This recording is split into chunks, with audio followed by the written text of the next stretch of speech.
Hello everyone, মৌলের ধারণা এবং রাসায়নিক গণনার দিনাজপুর বোর্ড 2026 সালের সৃজনশীল প্রশ্নের সলভ ক্লাসে তোমাদের স্বাগতম। তাহলে দেখো, কথা না বাড়িয়ে শুরু করি। দিনাজপুর বোর্ড 2026 সালের খ নং কোশ্চেনে কি বলেছে যে 5 গ্রাম কার্বন ডাইঅক্সাইড যৌগে অণুর সংখ্যা কত। এখন অণুর সংখ্যা যখন আমাকে বলছে, এখন আমরা জানি যে 1 মোল অণু, পরমাণু বা আয়ন ইকুয়াল টু হচ্ছে কি 6.023 ইন্টু 10⁻23টি অণু, পরমাণু বা আয়ন। এখন কার্বন ডাইঅক্সাইড যেহেতু একটা কি অণু, তার মানে দেখো, আর 1 মোল মানে কি, আর 1 মোল মানে হচ্ছে একটা অণু বা পরমাণুর আণবিক ভর বা হচ্ছে পারমাণবিক ভরকে তুমি যদি গ্রাম এককে প্রকাশ করো, তবেই সেটা কি হবে 1 মোল। তার মানে দেখো, কার্বন ডাইঅক্সাইডের ভর কত? কার্বন ডাইঅক্সাইডের ভর হচ্ছে 44 গ্রাম। তাহলে আমি লিখতে পারি যে 44 গ্রাম কার্বন ডাইঅক্সাইড এ অণুর সংখ্যা ইকুয়াল টু কত? 6.023 ইন্টু 10⁻23 এত টি। সুতরাং আমাকে বলছে 5 গ্রাম কার্বন ডাইঅক্সাইড যৌগে, তাহলে 5 গ্রাম কার্বন ডাইঅক্সাইড যৌগে অণুর সংখ্যা ইকুয়াল টু হচ্ছে 6.023 ইন্টু 10⁻23 গুণন 5 ভাগ হচ্ছে 44। দেখো, এটুকে তোমরা আমার সাথে ক্যালকুলেশন করো, দেখো মান কত আসে। 6.023 ইন্টু 10⁻23 গুণন হচ্ছে কত? 5 ভাগ 44 আসে হচ্ছে 6.84 ইন্টু 10⁻22। 6.84 ইন্টু 10⁻22 টি। তাহলে 5 গ্রাম কার্বন ডাইঅক্সাইডের অণুর সংখ্যা কত? এতটি। বুঝতে পেরেছো? আশা করি তোমরা সুন্দর মতো বুঝতে পেরেছো। তারপরে আমরা আসি গ-নং কোশ্চেনে। দেখো, গ-নং কোশ্চেনে কি বলেছে, তোমরা একটু আমার সাথে কোশ্চেন দেখো। এটুকু আগে মুছে দেই, তোমরা তুলে নিও।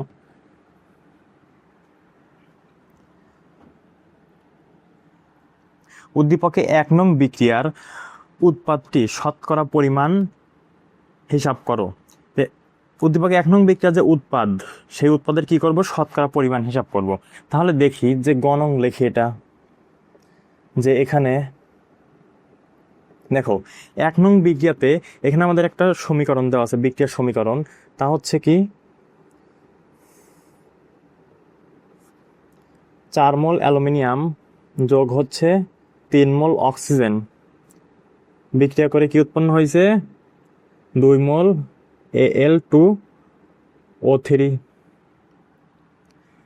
তাহলে দেখো, আমরা এখানে লিখতে পারি 4 গুণন অ্যালুমিনিয়ামের কত? অ্যালুমিনিয়ামের হচ্ছে 27। আর এইখানে দেখো অক্সিজেনের লাগবে না, কারণ আমাকে নিচে বলছে 5 গ্রাম অ্যালুমিনিয়াম প্রয়োজনীয় পরিমাণ অক্সিজেনের সাথে বিক্রিয়া করে 6.5 গ্রাম Al2O3 উৎপন্ন করে। ইকুয়াল টু কত হয় দেখো। তারপরে আমরা এটা দেখি, এটা হচ্ছে যেহেতু আমার উৎপাদেরটা নির্ণয় করতে হবে, এখানে মূলত কোনটা? অ্যালুমিনিয়াম এর ভর। তাহলে এর ভর কত? 2 ইন্টু হচ্ছে, দেখো অ্যালুমিনিয়ামে হচ্ছে কত? 27 গুণন 2 যোগ হচ্ছে অক্সিজেন হচ্ছে 16, 3 16 কত? 48। এটুকু তোমরা যদি ক্যালকুলেশন করো তাহলে দেখতে পারবা কত আসে। দেখো 4 গুণন হচ্ছে 27, 108 ইকুয়ালটা হচ্ছে কত? 108। আর এটুকু আসবে কত? 27 গুণন 2 যোগ হচ্ছে 48 গুণন 2, অর্থাৎ 204 গ্রাম। 204 গ্রাম। তাহলে দেখো বিক্রিয়া অনুসারে, সুতরাং বিক্রিয়া অনুসারে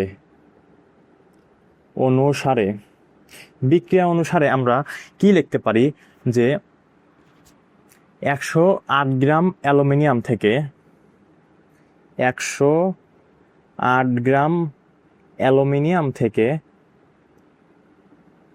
Al2O3 উৎপন্ন হয়। Al2O3 উৎপন্ন হয় হচ্ছে কত? 204 গ্রাম। 204 গ্রাম। সুতরাং আমাকে অ্যালুমিনিয়ামের কতটুকু বলছে দেখো, আমাকে প্রশ্ন বলে দিচ্ছে যে এই উদ্দীপকে আছে, তোমরা একটু স্ক্রিনে দেখো যে 5 গ্রাম অ্যালুমিনিয়াম প্রয়োজনীয় পরিমাণ অক্সিজেনের সাথে বিক্রিয়া করবে। তাহলে 5 গ্রাম অ্যালুমিনিয়াম, তাহলে সুতরাং 5 গ্রাম অ্যালুমিনিয়াম থেকে Al2O3 উৎপন্ন হয় হচ্ছে 204 গুণন 5 ভাগ কত, 108 গ্রাম। 108, এটুকু যদি আমরা একটু ক্যালকুলেশন করি, আমার সাথে সবাই ক্যালকুলেশন করো। 5 ভাগ হচ্ছে 108, 9.44 গ্রাম, 9.44 গ্রাম। তাহলে আমাকে প্রশ্নে কি বলছে, 1 নং বিক্রিয়ার উৎপাদটি শতকরা পরিমাণ হিসাব করো। তাহলে এই বিক্রিয়ার শতকরা উৎপাদ কোনটা, Al2O3। তাহলে সুতরাং তাহলে আবার Al2O3 এর শতকরা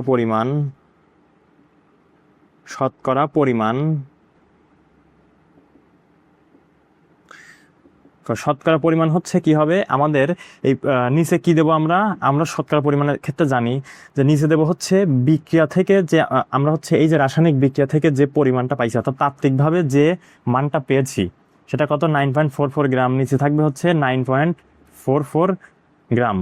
এবং আমাকে উপরে হচ্ছে কি যেটা উৎপন্ন হয়েছে, যেটা বিক্রিয়ায় কি উৎপন্ন হয়েছে যতটুকু, যেটা আমাদের দেখো উদ্দীপকে বলে দিছে যে 5 গ্রাম অ্যালুমিনিয়ামের প্রয়োজনীয় পরিমাণ অক্সিজেনের সাথে বিক্রিয়া করে 6.5 গ্রাম Al2O3 উৎপন্ন হয়।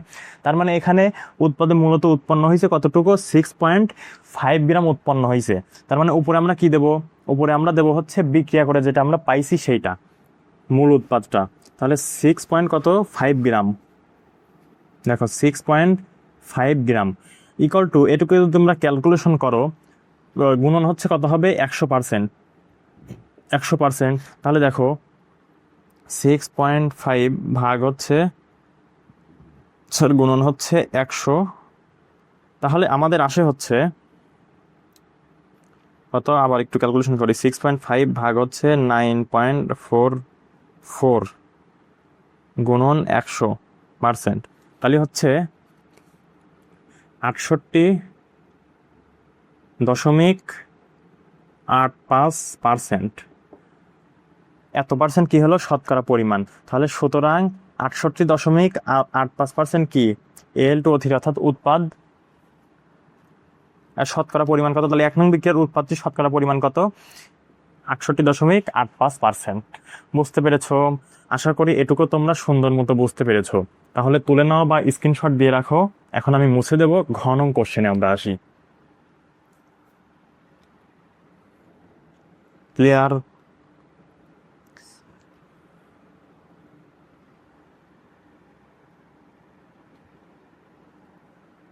এখন আমরা আসি হচ্ছে ঘ নং কোশ্চেনে। ঘ নং কোশ্চেনে কি বলছে, উদ্দীপকে 2 নং পাত্রে 5 গ্রাম পটাশিয়াম হাইড্রোক্সাইড মিশ্রিত করলে কোনটি লিমিটিং বিক্রিয়ক। এখন উদ্দীপকে 2 নং পাত্রে কি আছে দেখো, যে নাইট্রিক অ্যাসিডের যে দ্রবণ HNO3, এখানে 0.1 মোলারিটি দেওয়া আছে। আর এবং এই যে দ্রবণের ঘনমাত্রা কত, দ্রবণের হচ্ছে আয়তন হচ্ছে 200 মিলিলিটার। তাহলে এই নাইট্রিক অ্যাসিডের মধ্যে আমরা যদি পটাশিয়াম হাইড্রোক্সাইড 5 গ্রাম পটাশিয়াম হাইড্রোক্সাইড মিশ্রিত করি, তাহলে আমরা দেখি যে এখানে আমরা যেহেতু মোল সংখ্যা দ্বারা হচ্ছে লিমিটিং বিক্রিয়ক হিসাব করব, তাহলে আমরা আগে মোল সংখ্যা বের করি। নাইট্রিক অ্যাসিড এবং হচ্ছে পটাশিয়াম হাইড্রোক্সাইডের আমরা মোল সংখ্যাকে বের করে নিব। দেখো HNO3 এর মোল সংখ্যা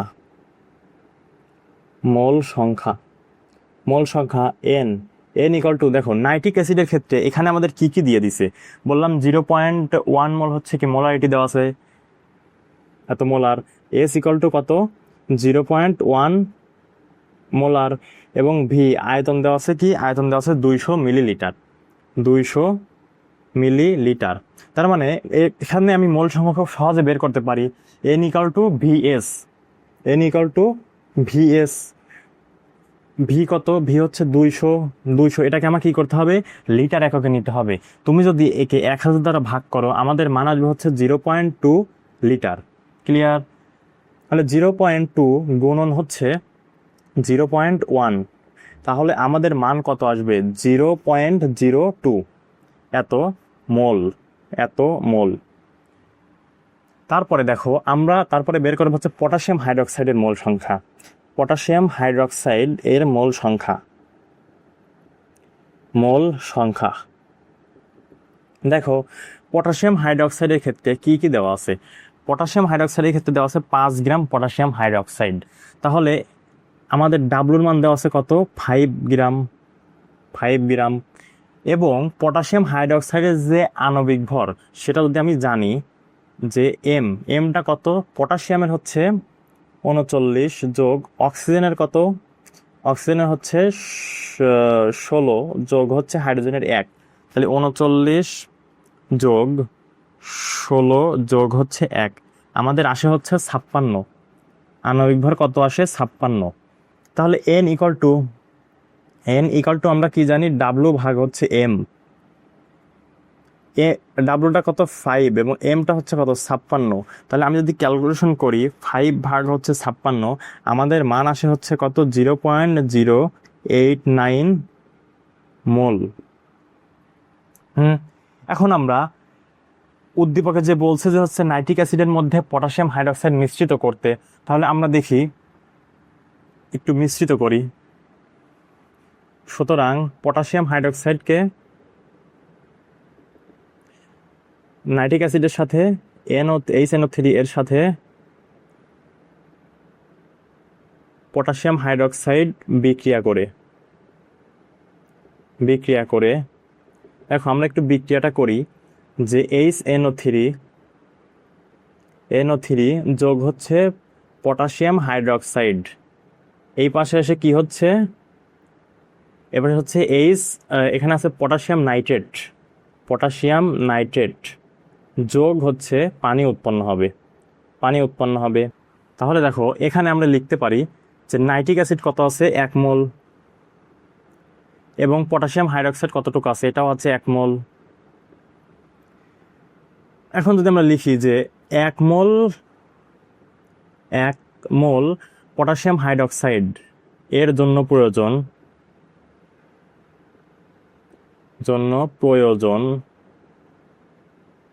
এখানে সমতা করা আছে জন্য আমরা সমতা করলাম না।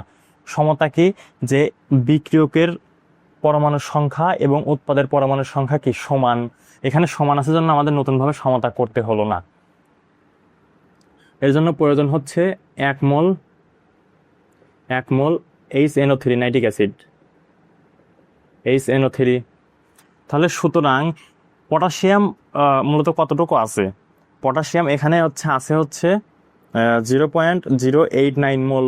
তাহলে 0.089 মোল পটাশিয়াম হাইড্রোক্সাইডের জন্য প্রয়োজন হচ্ছে। দেখো 1 ভাগ হচ্ছে 1, এখানে 1, দেখো 1 গুণন হচ্ছে কত হবে?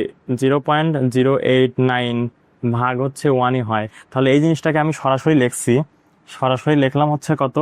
0.089 মোল, 0.089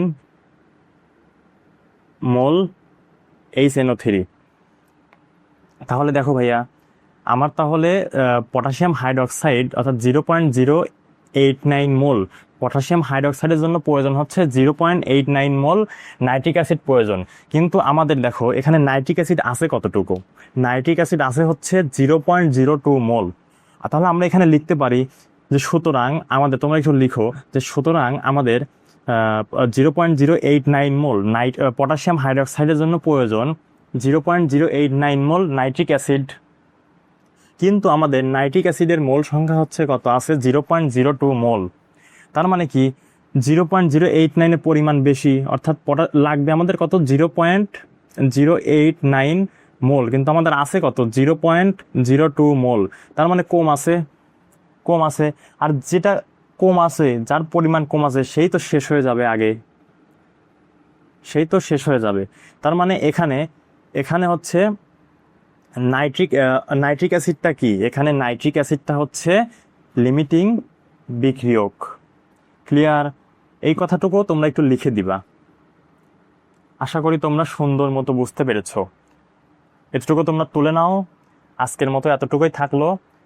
ভালো লাগলে আমাদের এই চ্যানেলটি সাবস্ক্রাইব করো। ধন্যবাদ। আসসালামু আলাইকুম।